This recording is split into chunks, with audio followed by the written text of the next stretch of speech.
नमस्कार, स्वागत आहे तुमचे आमच्या चॅनेलमध्ये। आवाज महामुंबईचा, शोध बातमीचा, कौल मनाचा।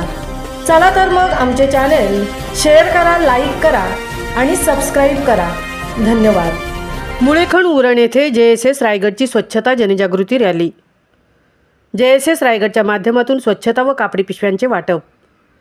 जनसामान्यांमध्ये प्रचार व प्रसाराच्या माध्यमातून विविध सरकारी योजना, स्वच्छता जनजागृती माहिती, आरोग्यविषयक जनजागृती व कौशल्य विकास उपक्रम आदींना प्रोत्साहन देण्याच्या उद्देशाने जनशिक्षण संस्थान रायगडच्या माध्यमातून मंगळवार दिनांक 23 सप्टेंबर 2025 रोजी मुळेखण उरण येथे स्वच्छता जनजागृती रॅली, स्वच्छता व कापडी पिशव्यांचे वाटप करण्यात आले। तसेच कार्यक्रमाला उपस्थित असणाऱ्या प्रशिक्षणार्थी यांना कार्यक्रमाप्रसंगी सहाय्यक कार्यक्रम अधिकारी सौ कल्पना म्हात्रे यांच्या माध्यमातून स्वच्छतेची शपथही देण्यात आली।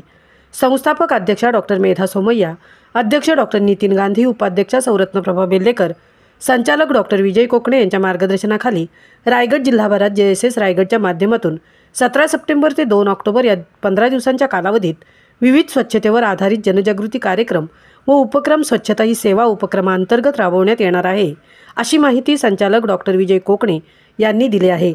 कौशल्य विकास व उद्योजकता मंत्रालय, भारत सरकार यांच्या विशेष पुढाकारातून संपूर्ण रायगड जिल्ह्यामध्ये व्यवसाय प्रशिक्षणाचे कार्य मागील 20 वर्षापासून सक्रियपणे सुरू आहे व आतापर्यंत 70,000हून जास्त लाभार्थ्यांना व्यवसाय प्रशिक्षण देण्यात आले आहे। या स्वच्छता व आरोग्य जनजागृती उपक्रमाचा एक भाग म्हणून मुळेखण उरण या ठिकाणी स्वच्छता जनजागृती रॅली, स्वच्छता व कापडी पिशव्यांचे वाटप या उपक्रमाप्रसंगी सहाय्यक कार्यक्रम अधिकारी सौ कल्पना म्हात्रे, प्रशिक्षिका सौ सोनिया पाटील, ग्रामपंचायत सदस्या सौ उज्ज्वला म्हात्रे, अंगणवाडी सेविका सौ वंदना पाटील, सौ सविता म्हात्रे व प्रशिक्षणार्थी यांच्या उपस्थितीत कार्यक्रम उत्साहात पार पडला।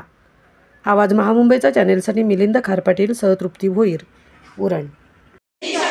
महात्मा गांधीजींनी फक्त राजकीय स्वातंत्र्यातील भारताचे स्वप्न पाहिले नव्हते, तर त्यांच्या स्वप्नामध्ये भारताची कल्पना ही एक स्वच्छ व सुंदर देशाची होती। महात्मा गांधीजींनी भारत मातेला गुलाम मुलींचा जोकडा